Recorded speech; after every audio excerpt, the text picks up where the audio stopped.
Honeyshuckleex. I'm Sackbot Barbecue. And I'm Giggleklutz. And today, we are having a very out-of-character episode for us. It's going to be a little odd. I don't know how well it's going to work, but you might learn something if you bear with us. If not, feel free to tell us in the comments about how you don't like it. That's fine, too. Experimentation is important, but it is important because of what we learn. Yeah, and what we learned is that there's a lot of weird video gaming history.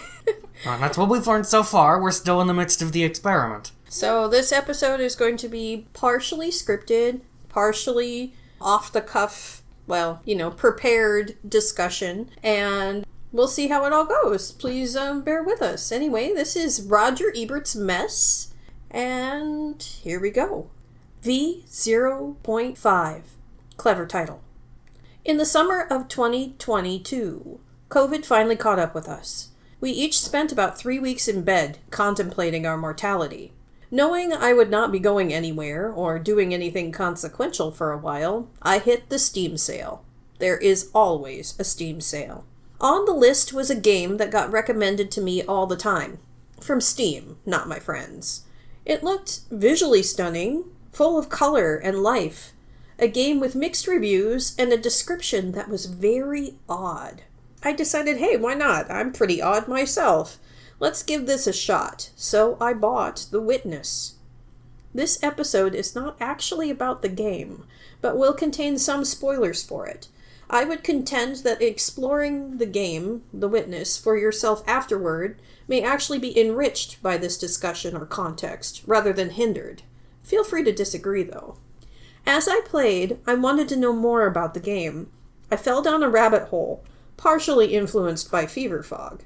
I ended up fascinated by a story about the nature of the label art, about critique, and about video games and video game development. The story, at its core, is in 3 presentations by Professor Brian Moriarty. These will be linked in the description and on the blog. And while we are going to summarize them for you here, they do present an interesting snowball of unlikely events. Feel free to join us after watching them. Not a quick endeavor. Or just come with us now and follow along. Before that, though, we're going to take a closer look at the bomb that went off in the larger gaming community around 2005, set off by none other than the movie critic Roger Ebert. Version 1.0. The Stink Bomb. The following words are written by Roger Ebert, renowned movie critic. All these quotes are direct from his website, although some of it has been cut for brevity. I have included summaries of what I've cut. A link to the 2010 article will be in the description below. I will now begin a dramatic reading. Video games can never be art.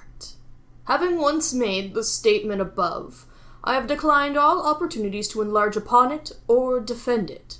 That seemed to be a fool's errand, especially given the volume of messages I receive urging me to play this game or that, and recant the error of my ways.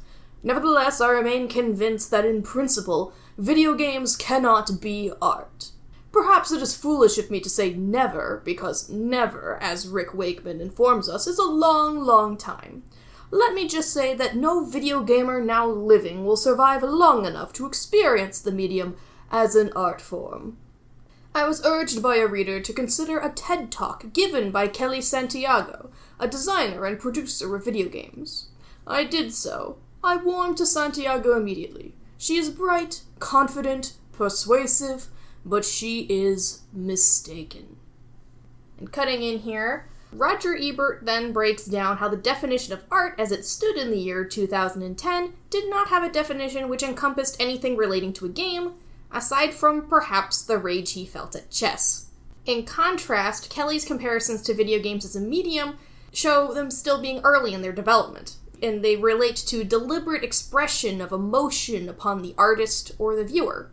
Roger Ebert then refutes, "One obvious difference between art and games is that you can win a game. It has rules, points, objectives, and an outcome. Santiago might cite an immersive game without points or rules, but I would say it ceases to be a game and becomes a representation of a story, a novel, a play, a dance, a film. Those are things you cannot win. You can only experience them. And taking a brief break from reading this, it just becomes more obvious at this point of just how little he knows about games, just from even this one paragraph, because we played a lot of games, and some of them, the objective isn't about winning. A lot of them, it isn't about winning. Yeah. There's an end point. Sure, like the end of a story, like he says. But him being so dead set against video games being art, he's basically trying to say if it even comes close to being anything he would consider art, it no longer is a video game. Which suggests that art can be made out of the materials that compose games. Yes, but video games is such a broad thing that it encompasses pretty much all of the other arts. Yeah, there are some video games that are basically books with video or images that move, and we still definitely call them video games. They're just also novels. Right. The thing is that's way beyond his understanding of what video games are and what they could be. Mm-hmm. I mean, when you frame video games like Roger Ebert does, and we'll get more into that in a little bit here, it's the argument that they're not art is understandable, but it's... If he thinks it's all video games are all things that could be played in an arcade, basically, for coins, then yeah, it would feel like none of them can be art for sure. Especially not if you've spent your lifetime being a media critic, right? But yeah, if we want to continue, you can better understand how out of touch he was with what video games even are, no less what they have the potential to encompass. Yeah, getting back to that. Her example is a game named Braid. This is a game that, quote, explores our own relationship with our past. You encounter enemies and collect puzzle pieces, but there's one key difference. You can't die, end quote. You can go back in time and correct your mistakes. In chess, this is known as taking back a move, and negates the whole discipline of the game. Nor am I persuaded that I can learn about my own past by taking back my mistakes in a video game. She also admires a story told between the game's levels, which exhibit prose on the level of a wordy fortune cookie. We then come to Flower. A run-down city apartment has a single flower on the sill, which leads the player into a natural landscape. The game is, quote, about trying to find a balance between elements of urban and the natural, end quote. Nothing she shows from this game seemed of more than decorative interest on the level of a greeting card. Is the game scored? She doesn't say.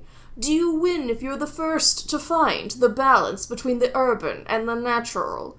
Can you control the flower? Does the game know what the ideal balance is? And taking another break, the level of Hubris. of ignorance here. Hubris. Sure. Hubris is the word I would use. Yeah. The aggressively claiming to have big stakes in a topic like this while also completely refusing to understand it, which is incredibly obvious if you've ever watched someone else play Flower in the same room as you. That's my experience with the game myself. Like, YouTube exists. There is a chance that something... Where do you think you watched the TED Talk? Yeah, exactly. YouTube exists. He could have looked at footage of Flower and saw that it was a single-player game. Who are you competing with? Because he talks about if you're the first to find the balance. And is it scored? And at this I was like, when I first read that, because I read this article and couldn't summarize it because it made me too mad to read it more than once, which is why Shuckle did it for me. Thank you so much, Shuckle. Hi, that's me. Is it scored? And I thought he was asking whether or not it had music that was designed for it, but I think that's way beyond even his thinking. He couldn't get past the only game I've ever enjoyed playing, and I also hate, is chess. So video games must all have something in common with chess, and I can't get past that. Yeah, so there's a distinct possibility that he means, does the game keep track of your score? Do you have points? Is there a point system involved here? And it's like, wow. It's like, if you watched the game at all, do you see any numbers pop up? No. No, you don't. There's a lot of beautiful flower petals. So, yeah, to summarize, there's a lot of evidence here that really speaks against Ebert's credibility on the topic. Oh, yeah. I mean, not just video games, but, like, games at all. If you know anything about modern board gaming, there's a whole lot that I think he would have been clueless about there, too. It sounds like he just really doesn't understand game mechanics at all. Yeah, just wait until, if you were to tell him about cooperative games. Yeah. Or the idea that board games can be art. Oh, yeah, that would have been a fun one. But, yeah, absolutely. That's something for another day. But anyway, do we have more for this right now? Or let's let Shuckle finish so she doesn't have to stay there. After this, Roger refutes sales figures being any indication of art, which is something in principle I agree with. However, he also uses this time to personally attack Kelly's taste. It ignores how many of the movies and books he enjoys are also driven by profit. Ebert then continues. Now she shows stills from early silent films, such as Georges Méliès' A Voyage to the Moon, 1902, which were, quote, equally simplistic, unquote. Obviously, I'm hopelessly handicapped because of my love of cinema, but Méliès seems to me vastly more advanced than her modern video games. He has limited technical resources, but superior artistry and imagination. Why are gamers so intensely concerned anyway that games be defined as art? Why aren't gamers content to play their games and simply enjoy themselves? They have my blessing, not that they care. Do they require validation in defending their gaming against parents, spouses, children, partners, co-workers, or other critics? Do they want to be able to look up from the screen and explain, I'm studying a great form of art? Then let them say it if it makes them happy. I'm baffled by the end of that. It's like, who consumes art like that? Who spends their time enjoying media for its artistic value? You know? I mean, which, as we'll talk about in our next episode, when we really dig deep into how we feel about art. Last thing I do is if I'm watching a piece of media that is emotionally deep for me, is I don't sit there and think, oh, I am studying a great piece of art. Who says that? Who says that? Like, you may go like, this is making me think on a deeper level. Or, I'm having fun. I've had my mind blown. Or just being speechless. Those are all, responses to something being art. Or in some cases, I'm not saying that article is art, though. No. There's plenty of other words you could use to describe this. So yeah, it's safe to say that we find the contents of this article here to be unpleasant, annoying, ill-founded, unresearched. Just, maybe somebody acting with a lot of authority over something that they have no expertise in. Yeah. Now, something we haven't also mentioned is that, we have mentioned that what set us on this path is The Witness. And one of the games mentioned just a minute ago, Braid, is also made by the same guy. So, put a pin in that for later. In case you needed a roadmap. V 2.0. Witness the Eclipse. A story in 3 parts. All based on lectures by Professor Brian Moriarty. V 2.1. A second opinion. Here I will discuss Brian Moriarty's 2011 GDC talk, An Apology for Roger Ebert. For context, who Brian Moriarty is, he's a professor who teaches about games and knows many developers and has worked on video games himself, credited with titles like Trinity and Loom, a couple noteworthy examples. From the adventure game era of the 80s and 90s. So, compared to Roger Ebert, he has a lot more, direct participation and stakes in video games, his creative works, and as an industry. Definitely, the background really enriches his argument on the topic.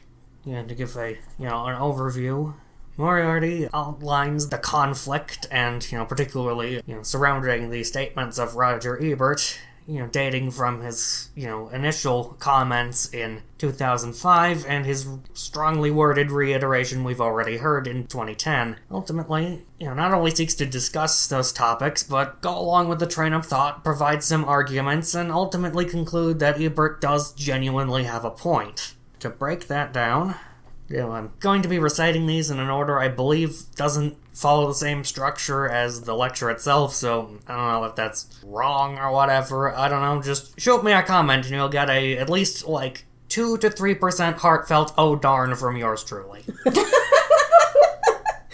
You can say 3 points from the lecture in no particular order. So I think I'm gonna start with one of the things Moriarty discusses is sort of a concept of a predestination for art, of art. The sense that if you look at an artistic work, as you take it in, it will lead you to a inevitable conclusion about it.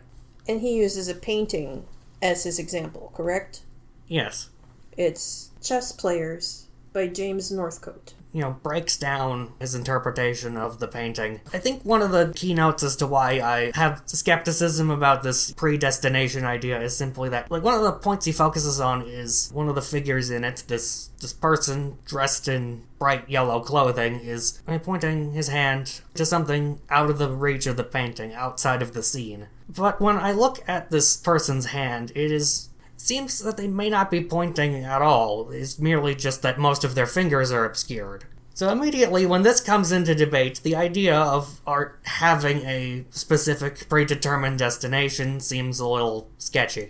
And fun fact, when we went to research the original painter of this piece, we could not find a lot on him, except for some opinions of people at the time who did not think of his art very highly. Makes citing this as the central work of art in the for lecture. his argument, yeah. Yeah, in the lecture to be kind of interesting. It's definitely a personal choice, and I'm not going to frown on him for really liking this piece. Or being moved by it. Yeah. There's a certain kind of, poetic nature of how he's written the lecture around this painting, so there is some very particular reasons why he chose that one to work with. Yeah, but this is a good example of why pulling from multiple sources is really important. Multiple examples. If you can say the same thing about, multiple examples, it helps solidify your point. Even if it was just paintings. But he really only chooses one for this lecture, rather than, a painting and a novel and a piece of music, or even just a handful of paintings. He just makes the point via one painting. And that's a big point to try and make from one painting. Yeah. Especially since when you showed it to me, Sackbot, and I remembered the lecture for myself, I don't agree that that's the interpretation of the painting. I have my own interpretation of the painting. It's completely different than Moriarty's was. So the point was not made for me, but I'll listen to him make it. Yeah, my personal stance on it is just kind of I don't say this to discredit what Brian Moriarty presents as his take on the painting, merely I want to make it abundantly clear that I have other interpretations, so either the argument of art's predestination is one I don't understand, or I just simply do not agree with it. So, to move on from that point, there's also a discussion of, video games as a product. Just that's a common fact about the majority of video games, is that being sold is it is a medium that is heavily inclined to try to appeal to, large demographics and remain marketable. Which is a heavy order for art to follow. There's just so much of that commercialization, that focus on making sure that game development makes a return that doesn't leave room for artistic depth. Plenty of games just don't want to be artistic. No one's asking video games to be art. That was not the point of any of this. Yeah, it's just an argument that goes against it happening is just simply that most game developers just don't have the necessary space or even incentive to make art with them. Or permission, even if they did want to make art with them. Indeed. And, some of these game studios are humongous, so coordinating art through that many people is also going to have some hurdles, even if you are attempting it. So yeah, there's some really good points in there about being such a product of a large industry makes becoming art almost impossible. Yeah. Of course, this becoming art in a capital A higher sense that, is the kind of title people generally award to the classics, just about any medium. Which he refers to in the lecture as divine art. Sublime correct? art. Sublime art. That's the term he chooses to define it as. He doesn't get into the reasoning why he prefers that specific title, but... Hey, I prefer sublime to divine. There's more room to have the artistic exploration of godlessness. Oh, the possibilities, kid. The possibilities. Anyway, so he cites that, instead, video games end up being a decidedly art with a lowercase a form, which he refers to as kitsch, which is defined as, generally something that uses, artistic techniques and mediums and whatnot, but is just kind of designed to look nice. Its message is very simple. It's not saying much. If anything. It ends up saying more about the person and their interests than just making their spaces look nice. You mean it says more about the person who owns the art than it did about the person who produced the art? Yeah. Yeah. That's kind of my point, but it's, what I use to summarize that is just, it's specifically meant to depict something very specific and is not concerned with deeper themes. Which isn't when I looked up kitsch in the dictionary after this, because I was really enamored with the way he talked about kitsch in this lecture, and, it's like, oh, I've learned something. But then when I read about kitsch, it's derogatory. At least either the dictionaries are being rude in the way they think about it, or they're only taking their definitions from people who are elitist. But here's the one off of Cambridge.org. It's showy art or cheap, decorative objects that are attractive to people who are thought to lack any appreciation of style or beauty, which is way more derogatory than anything Brian Moriarty says in that lecture. So I think it's just the term that came to mind. I don't know if there is a better term, but I liked his trying to find a term for it. Art that's not trying to do anything. Yeah, we'll note some other definitions of, kitsch. I can't quite recall where they came from. Often, cite, works of kitsch often being vulgar or something, which was how it is defined in this lecture is simply stuff that is... Dare we say common? Unapologetically very comfortable in being simplistic. Ooh. And that, Moriarty elaborates, that can be quite delightful. Yeah, for example, I can see a tissue box in our room here, and, it's nicely designed. The pattern is nice. It doesn't make me feel anything deeper. No. Does it need to? Also no. It's a tissue box. Yeah, the general sentiment about kitsch as it's defined here is just generally that it is not deep, but that's not bad. Right. I just wanted to make sure we clarified right here the misunderstanding that I feel like I had about the term. I don't want to use the term when I talk about other people's artwork because it has a derogatory overtone to people who are elitist. So... why would I use that? I don't want to reiterate. I don't want people to feel bad because I used a term. You know what I mean? And if it's derogatory, I don't want to. No. I don't want to be derogatory toward any people's creation for the most part. I say that, and then I think of one example, which I'm not going to name. Yeah. I mean, if somebody's being deliberately offensive, there's reasons for people to be deliberately offensive, too. That's one of the things that art has room for, is for being deliberately offensive, but I don't think that that's anything that's mentioned in this lecture at all. So the general conclusion, I would say, that my understanding of, the lecture as a whole is that, video games could technically reach a higher status of art at some point. It's some... scattered examples, but for the most part, it's just going to be... common entertainment. It's going to be common entertainment, and that's, it's not glorious like high art, but it does not mean video games are invalid. They just aren't art like that. Ultimately, that is not a sentiment I agree with. Brian Moriarty does a lot here to make Roger Ebert's argument a lot more thoughtfully and palatable. Yeah, he's not being disrespectful to... people in the industry, to artists, to anybody, really? Like, casual gamers? Right, people who are passionate about video games, people who just like video games, and also academic level people who think about art, who's trying to bridge that gap with this lecture, I think. Yeah, no matter what specific criticisms or nitpicks with what I've been presented with here, I cannot deny that it was, was thought through and is thought-provoking to me as its viewer. Alright. This concludes my segment. V2.2. Meaning in the meaningless. A discussion of the secret of Psalm 46.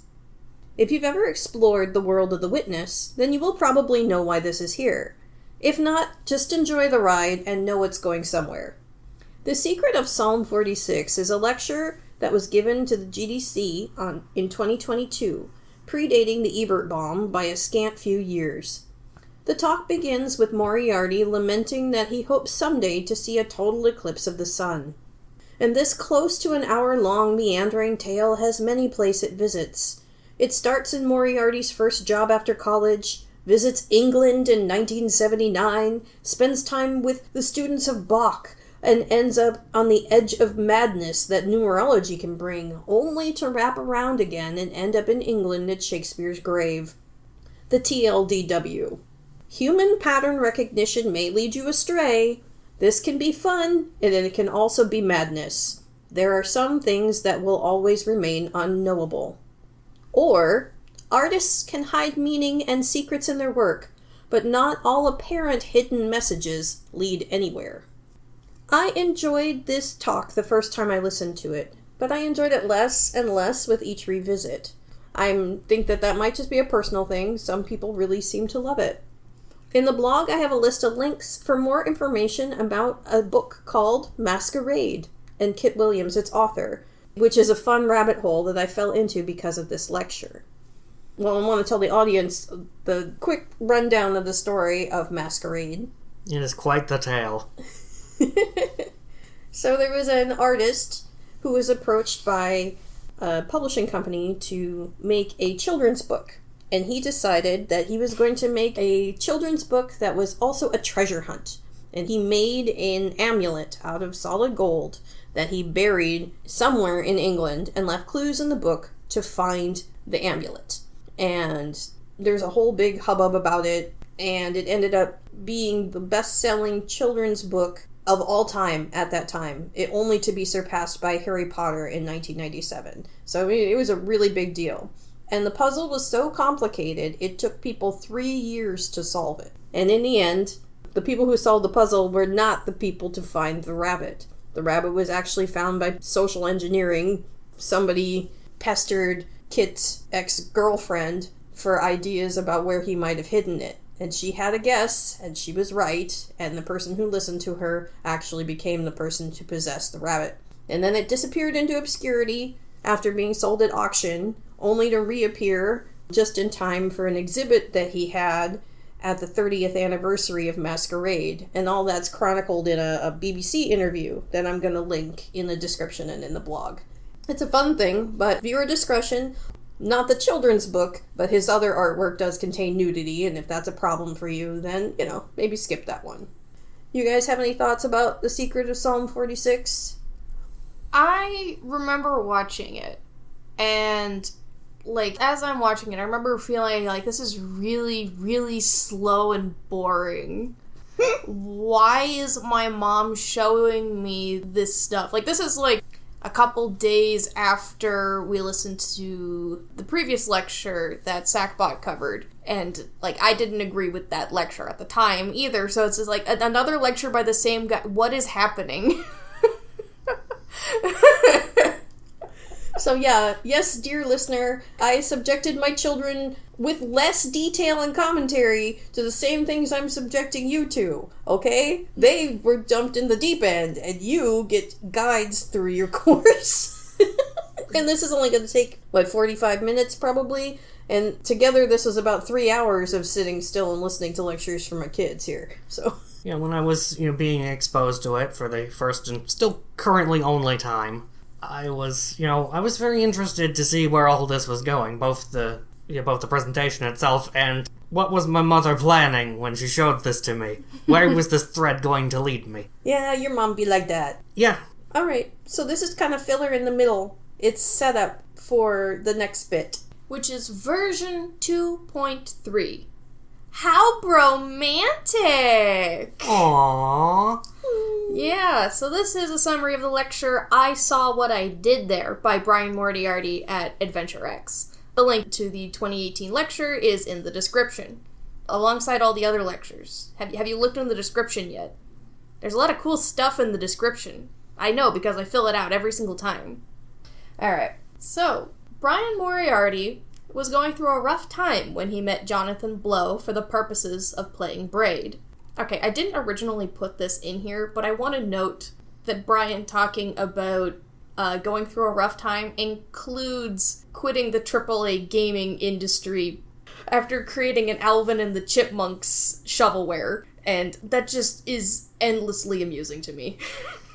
That is absolutely something I can empathize with. The idea that a game like that would be so horrendous that you decide to just give up on developing video games at all is, Yeah. Yeah. It's like becoming a machinist and then discovering that your stuff is used for war. You know, it's like, I didn't join here to do this.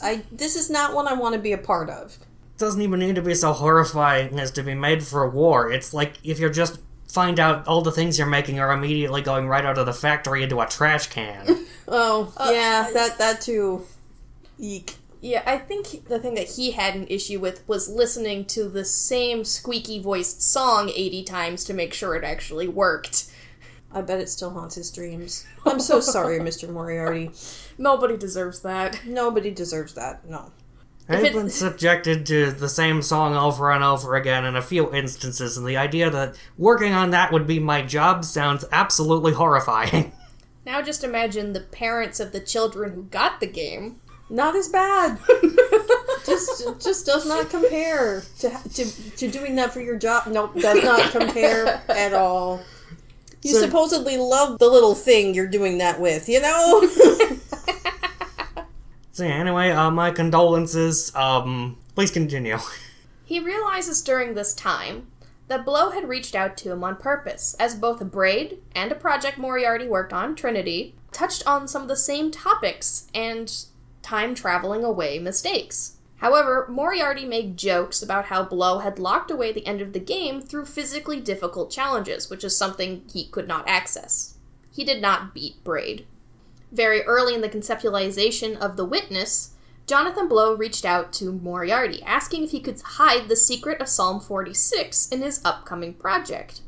Moriarty provided him a high-quality version of the video and watched in silence over the 6 years the game was developed, before finally being able to leap in and find his ironically hidden lecture. After Moriarty completed the game and still hadn't found it, Blow offered to take a look at his save to make sure he hadn't overlooked something. Moriarty replied with, quote, "A hint? Fuck off." So mature. Moriarty explained his frustrations to one of Blow's friends, to which he in turn replied that the path he was looking for was locked behind a timed door, and that Blow had actually been trying to inform him he'd already found the path. But further along this path is a timed challenge of 14 puzzles, which must be completed before a song ends. These puzzles are randomly generated, and the music is intense. Blow designed this challenge specifically because of Moriarty's criticism of Braid. Moriarty struggled to complete this, of course, and as such cheesed the game to skip a portion of the puzzles, thinking it was an intentional exploit. Blow replied with, "It is a bug!" in all caps, with an excessively large and vibrantly colored font, and multiple rows of exclamation marks.